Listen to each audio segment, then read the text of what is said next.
YouTube channel Tagore PG College I Tutorial. Please subscribe the channel and press the bell icon for new updates. Students, आज जो हम topic start करेंगे वो topic है आपका BSc second year और BSc BEd second year का first paper inorganic chemistry का। उसका टॉपिक है लैंथेनाइड्स। लैंथेनाइड्स क्या है? लैंथेनाइड्स हमने पहले आप लोगों ने डी ब्लॉक के एलिमेंट्स पढ़े हुए हैं, जो हमारी फर्स्ट सीरीज के एलिमेंट है, फर्स्ट सीरीज के ट्रांजिशन एलिमेंट्स है। लैंथेनाइड जो है इनको हम नेक्स्ट जो एफ ब्लॉक के एलिमेंट्स आते हैं जिनमें हम इलेक्ट्रॉन किसके अंदर बढ़ते हैं, एफ ब्लॉक के अंदर बढ़ते हैं, उसको हम लैंथेनाइड्स बोलते हैं। यानी इसको हम क्या बोलते हैं? इनर ट्रांजिशन एलिमेंट, अंतर संक्रमण तत्व। क्यों कहा जाता है इनको अंतर संक्रमण तत्व? ये दो प्रकार के होते हैं वैसे तो, लैंथेनाइड्स और एक्टिनाइड्स। एफ ब्लॉक के जो तत्व है वो दो प्रकार के होते हैं, लैंथेनाइड्स और एक्टिनाइड्स, 4f और 5f।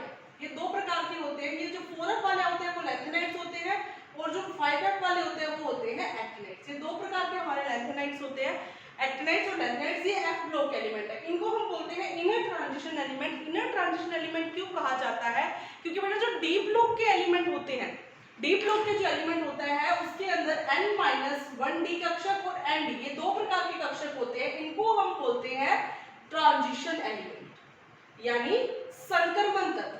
ठीक है। और जो अंतर संक्रमण तत्व है लैंथेनाइड और एक्टिनाइड्स की अगर हम बात करते हैं बेटा, तो अंतर संक्रमण तत्व इसलिए कहा जाता है क्योंकि ये भरे जाते हैं n-2f कक्षकों में, इसलिए इनको क्या बोला जाता है? अंतर संक्रमण तत्व। ये दो प्रकार के 5f और 4f और 5f। 4f आते हैं लैंथेनाइड्स और 5f आते हैं एक्टिनाइड्स। आज बेटा जो हम बात करेंगे वो हम बात करेंगे लैंथेनाइड्स की, यानी 4f वाले कक्षकों की जिसमें इलेक्ट्रॉन भरे जाते हैं 4f ऑर्बिटल के अंदर। 5f वालों की बात हम अगली वीडियो में करेंगे, पहले हम बात कर रहे हैं लैंथेनाइड्स की। लैंथेनाइड और एक चीज और, इनको एक नाम और दिया गया है, वो है rare earth metals. Rare earth metals यानी दुर्लभ मृदा तत्व। ये एक्टिनाइड और लैंथेनाइड दोनों ही ऐसे तत्व हैं जो बहुत कम मात्रा में, पहले बहुत कम मात्रा में ये क्या करते थे, पृथ्वी पर पाए जाते थे, ऑक्साइडों के रूप में क्या रहते थे, उपस्थित रहते थे। इसलिए इनका एक और नाम है रेयर अर्थ मेटल्स, दुर्लभ मृदा तत्व, और इनको क्या बोला जाता है? अंतर संक्रमण तत्व, इनर ट्रांजिशन एलिमेंट भी कहा जाता है। चलो बेटा स्टार्ट करते हैं हम अब 4f ऑर्बिटल से, लैंथेनाइड से, क्योंकि अब हम बात कर रहे हैं लैंथेनाइड्स की, हमारा टॉपिक है लैंथेनाइड। ये था आपका जस्ट जनरल इंट्रोडक्शन की हम इसको लैंथेनाइड किस प्रकार बना और किसमें हम कितने इलेक्ट्रॉन भरते हैं वो सब। लैंथेनाइड्स जो बेटा है वो स्टार्ट होती है सीरीज मेन कहां से? सीरियम से, यहां से सीरियम से लेके ल्यूटीशियम तक, सीरियम से लेके ल्यूटीशियम तक की जो सीरीज है, यानी 58 से लेके 71 तक के जो एलिमेंट्स आते हैं वो क्या है? हमारे लैंथेनाइड्स हैं। लैंथेनाइड जो लैंथेनम है उसको लैंथेनाइड्स में काउंट नहीं किया जाता है। उसका रीजन क्या है कि जो लैंथेनम का अगर हम इलेक्ट्रॉनिक विन्यास देखते हैं तो वो इलेक्ट्रॉनिक विन्यास क्या है? 4f। लैंथेनम का क्या है? 4f0 5p1 6s2, यानी इसका जो f ऑर्बिटल है वो क्या है? बिल्कुल वैकेंट है, इसलिए हम इसका लैंथेनाइड्स के अंदर नहीं काउंट करते हैं। लैंथेनाइड्स जो हम सीरीज काउंट कर रहे हैं बेटा वो कहां से कर रहे हैं? हम सीरियम से लेके ल्यूटीशियम तक, जिसमें हर किसी में f ऑर्बिटल में इलेक्ट्रॉन भरा हुआ है। तो अब आप कहोगे कि इसके अंदर हमने इलेक्ट्रॉन क्यों नहीं भरा और इसमें क्यों भर दिया? तो लैंथेनम की अगर बात करें तो इसका इलेक्ट्रॉनिक कॉन्फ़िगरेशन, इलेक्ट्रॉनिक विन्यास 57, परमाणु क्रमांक जो इसका है वो, इसके अंदर बेटा क्या होता है, जब 4f और 5d कक्षक है इनके मध्य जो ऊर्जा अंतराल है वो बहुत कम होता है, जिसके कारण इलेक्ट्रॉन 4f की बजाय किसमें चला जाता है? 5d कक्षकों में चला जाता है। लेकिन जैसे ही नेक्स्ट 58वां जब 58वां इलेक्ट्रॉन जब एंटर करता है तो वो d के में दोबारा एंटर ना करके कहां एंटर कर जाता है? 4f कक्षकों में एंटर कर जाता है। यानी सीरियम का जो विन्यास रहता है बेटा वो क्या रहता है? 4f1 5d1। ठीक है। और ल्यूटीशियम का क्या रहता है, सॉरी लैंथेनम का क्या रहता है? 4f0। इसलिए हम लैंथेनम को नहीं लेते हैं इसके अंदर, और सीरीज जो स्टार्ट होती है वो कहां से होती है? सीरियम से। रीजन क्या है इसका? 4f में एक इलेक्ट्रॉन का पाया जाना, इस वजह से डी के अंदर तो इसमें भी उपस्थित है, क्योंकि जैसे ही 58वां इलेक्ट्रॉन आता है बेटा तो डी की एनर्जी इतनी नहीं है, फिर इलेक्ट्रॉन किस में चला जाता है? f ऑर्बिटल में चला जाता है। ये बेटा हमारी है पूरी की पूरी लैंथेनाइड सीरीज। 58 पे सीरियम है, प्रेसिडियम है, praseodymium, neodymium, promethium, samarium, europium, gadolinium, terbium, ये सारी सीरीज जो बेटा है वो हमारी है लैंथेनाइट सीरीज। ठीक है, अब इसके अंदर हम नेक्स्ट देखें पीआर का, देखें प्रेसियोडियम। प्रेसियोडियम का बात करें तो इसके अंदर हमारा जो विन्यास है बेटा वो क्या है 4f3। ये देख रहे हो आप विन्यास 5d0, यानी कि इलेक्ट्रॉन बाद में जब 59वां इलेक्ट्रॉन आता है बेटा तो वो 4f में सारे के सारे इलेक्ट्रॉन कहाँ हो जाते हैं, ट्रांसफर हो जाते हैं। वैसे हिसाब से अगर हम देखें तो इसका विन्यास हम ये भी लिख सकते थे 4f2 5d1 6s2, लेकिन नहीं, ये विन्यास इसका नहीं होता है, विन्यास यही होता है 4f3 5d0 6s2। आगे आप देखते जाओगे डी में यूरोपियम तक 4f7, यूरोपियम तक 5d0 विन्यास है, लेकिन जैसे ही गैडोलिनियम आता है, जैसे ही गैडोलिनियम आता है डी में फिर से इलेक्ट्रॉन क्या होता है, चला जाता है। तो उसका रीजन, इसका जो बेटा गैडोलिनियम है ये इंपॉर्टेंट भी है, ये पूछा जाता है इसका इलेक्ट्रॉनीय विन्यास। इसका रीजन ये है कि इसमें डी में एक इलेक्ट्रॉन है, बल्कि यूरोपियम में डी में कोई भी इलेक्ट्रॉन नहीं है, इसलिए गैडोलिनियम और एक और इट्रिबियम, ये दोनों विन्यास, सॉरी इट्रिबियम नहीं ल्यूटीशियम, ये दोनों विन्यास जो है बेटा आपसे पूछे जाते हैं। गैडोलिनियम और ल्यूटीशियम, इन दोनों का जो विन्यास है वो आपसे पूछा जाता है। गैडोलिनियम की बात करें तो बेटा हम गैडोलिनियम जो है इसके अंदर 4f7 5d1 इलेक्ट्रॉन है। अब 5d में इलेक्ट्रॉन क्यों गया, तो हमें पता है 4 में f में हम मैक्सिमम इलेक्ट्रॉन बेटा कितने भर सकते हैं 0 to 14, यानी मैक्सिमम हम कितने इलेक्ट्रॉन भर सकते हैं 14 तो इसका फुल हो गया। और f में अगर 7 कॉन्फ़िगरेशन आ जाता है बेटा तो ये हो जाता है हाफ फिल्ड कॉन्फ़िगरेशन, अर्धपूरित विन्यास, जिसके कारण जब गैडोलिनियम यूरोपियम के अंदर 4f7 विन्यास आ गया, उसके बाद जब गैडोलिनियम में 4f7 आता है, होना क्या चाहिए था 4f8, नहीं होता है क्योंकि ये क्या आ जाता है एक स्टेबल कॉन्फ़िगरेशन आ जाता है, इसलिए इलेक्ट्रॉन कहाँ ट्रांसफर हो जाता है 5d कक्षकों में ट्रांसफर हो जाता है। उसके बाद हम टर्बियम की अगर हम बात करते हैं तो 4f9 हो जाता है सीधा, यानी कि d वाला इलेक्ट्रॉन फिर कहाँ ट्रांसफर हो गया 4f कक्षक में। ये ट्रांसफर इसलिए होते हैं बेटा क्योंकि 4f और 5d कक्षकों की ऊर्जा में जो अंतर है वो बहुत ज्यादा नहीं है, इस वजह से इलेक्ट्रॉन का जो है वो ट्रांजिशन होता रहता है, इलेक्ट्रॉन चले जाते हैं एक से दूसरे में। ये देखो बेटा इसका इलेक्ट्रॉनिक कॉन्फ़िगरेशन जो इंपॉर्टेंट है मैंने आपको बता भी दिया। आगे इसकी ल्यूटीशियम की बात करें तो ल्यूटीशियम के अंदर इट्रिबियम के अंदर 4f14 हो जाता है कंप्लीट, और 4f14 आगे ल्यूटीशियम है तो 14 से आगे इसमें इलेक्ट्रॉन भर नहीं सकते हैं, इसलिए वो कहाँ चला जाता है 5d कक्षकों में चला जाता है। ये 2-3 बेटा इसके अंदर है जो इंपॉर्टेंट है, बाकी तो सीरीज में चल ही रहे हैं, इसलिए इन दो का मेन आप ध्यान रखिएगा। अब हम बात करते हैं बेटा इसकी ऑक्सीडेशन स्टेट की, क्योंकि हमने इसकी बात तो कर ली है। अब हम बात करेंगे ऑक्सीडेशन स्टेट, ऑक्सीकरण अवस्था। क्या होती है ऑक्सीकरण अवस्था, टॉपिक है हमारा ऑक्सीकरण अवस्था। क्या होती है ऑक्सीकरण अवस्था, इसको हम बोलते हैं ऑक्सीडेशन स्टेट। मेनली अगर हम जनरली इसका देखें तो ऑक्सीडेशन स्टेट बेटा क्या होती है कि कोई परमाणु जो है वो बंध बनाने में कितने इलेक्ट्रॉन दे रहा है, यानी कि कोई परमाणु है वो अणु बनाने के अंदर कितने इलेक्ट्रॉन दे रहा है, या बंध बनाने में किसी अन्य परमाणु के साथ बंध बनाने में कितने इलेक्ट्रॉन दे रहा है, वो उसका क्या हो जाता है ऑक्सीडेशन स्टेट हो जाती है। बेटा लैंथेनाइट्स की बात करें तो लैंथेनाइट की जो +3 ऑक्सीडेशन स्टेट है वो सबसे ज्यादा स्टेबल होती है, मोर स्टेबल। +3 ऑक्सीडेशन स्टेट है बेटा इसके अंदर, वो क्या होती है सबसे ज्यादा स्टेबल होती है। क्यों? क्योंकि इसके अंदर +3 ऑक्सीडेशन स्टेट सबसे ज्यादा स्टेबल है क्योंकि इसकी 3 IP यानी ionization, sorry 3 IE ionization energy की वैल्यूज जो है प्रथम 3 आयनन ऊर्जाओं के मान अधिकतम होते हैं, जिसके कारण लैंथेनाइट्स की +3 ऑक्सीडेशन स्टेट जो है वो मोर स्टेबल होती है, सबसे ज्यादा स्टेबल होती है। कोई भी लैंथेनाइट है वो अगर ऑक्सीडेशन स्टेट शो करेगा, वो कोई भी ऑक्सीडेशन स्टेट शो करे, वो बाद में किसमें परिवर्तित हो जाती है +3 ऑक्सीडेशन स्टेट में परिवर्तित हो जाती है। कुछ ऐसे एलिमेंट्स भी हैं जो +3 नहीं के साथ से 2 ऑक्सीकरण अवस्थाएं और है +2 और +4, ये ऑक्सीकरण अवस्थाएं भी प्रदर्शित करते हैं। क्यों करते हैं? क्योंकि वो बंध बनाने में केवल 2 या 4 इलेक्ट्रॉन ही डोनेट कर सकते हैं। सबसे पहले हम बात करते हैं +2 की। +2 में आते हैं, एक आता है यूरोपियम और एक हमारा आता है इट्रीबियम +2 के अंदर, Yb+।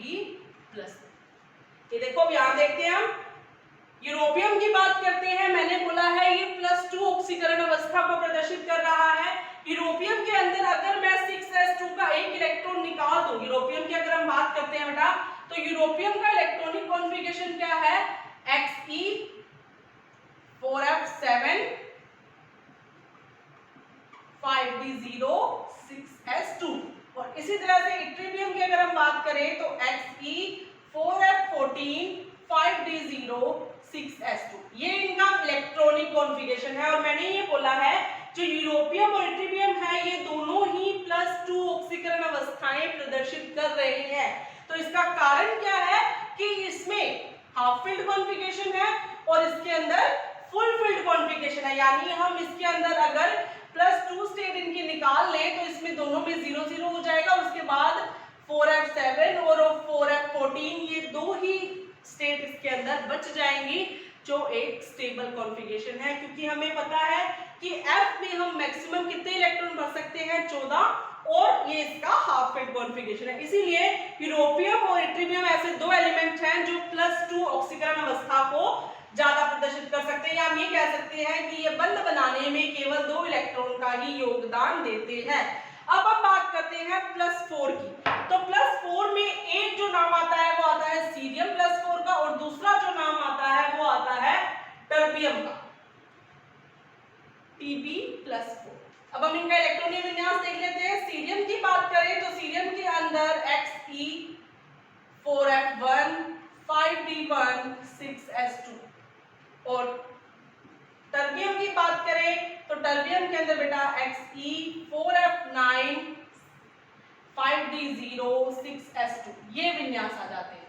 ठीक है, अब मैं इसको +4 में अगर करूं और इसको +4 में अगर मैं चेंज करती हूं बेटा तो इसके अंदर भी 0 0 0 यानी रिक्त कक्षक, सारे इलेक्ट्रॉन गए तो इसके पास एक कौन सा विन्यास बच जाएगा? नोबल गैस कॉन्फ़िगरेशन, जो हमें पता है स्टेबल कॉन्फ़िगरेशन है। टीबी की बात करें, टर्बियम की बात करते हैं बेटा, तो इसमें से अगर मैं -4 इलेक्ट्रॉन निकाल दूं तो इसका विन्यास बच जाएगा 4f7, इस पे आ जाएगा 0, यहां बच जाएगा 4f7। इसीलिए जो टर्बियम है और सीरियम है वो +4 ऑक्सीकरण अवस्थाओं को प्रदर्शित करते हैं।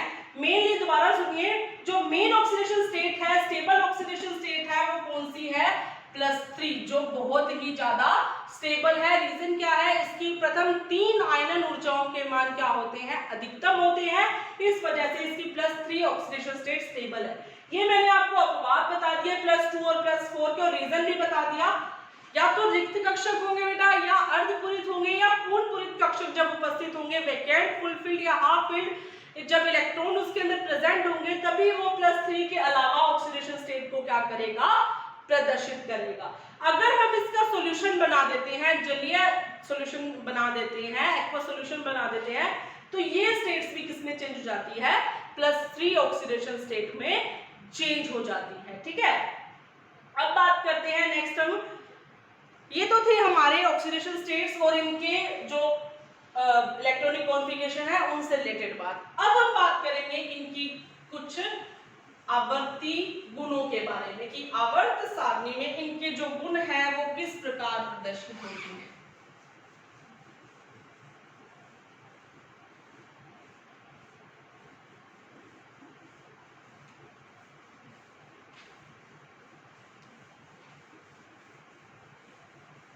हम बात करते हैं, मेन जो इसका टॉपिक आता है वो आता है लैंथेनाइड कॉन्ट्रैक्शन।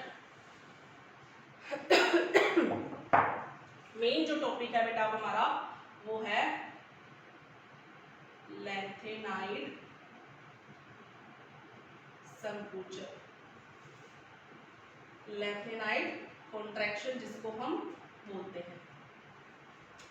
क्या होता होता है लैंथेनाइट कॉन्ट्रैक्शन? बेटा मैंने आपको एक वीडियो में बताया था, अब वीडियो चेक करना मेरी, उसके अंदर मैंने आपको बताया था कि जो डी ब्लॉक के एलिमेंट्स हैं उनके अंदर दो प्रकार के बल कार्य करते हैं, एक होता है नाभिकीय आकर्षण और एक होता है परिरक्षण प्रभाव। डी ब्लॉक के जो बेटा एलिमेंट्स होते हैं n-1d कक्षकों में इलेक्ट्रॉन भरे जाते हैं, जिसके कारण इनके ऊपर दो बल कार्य करते हैं, एक होता है नाभिकीय आकर्षण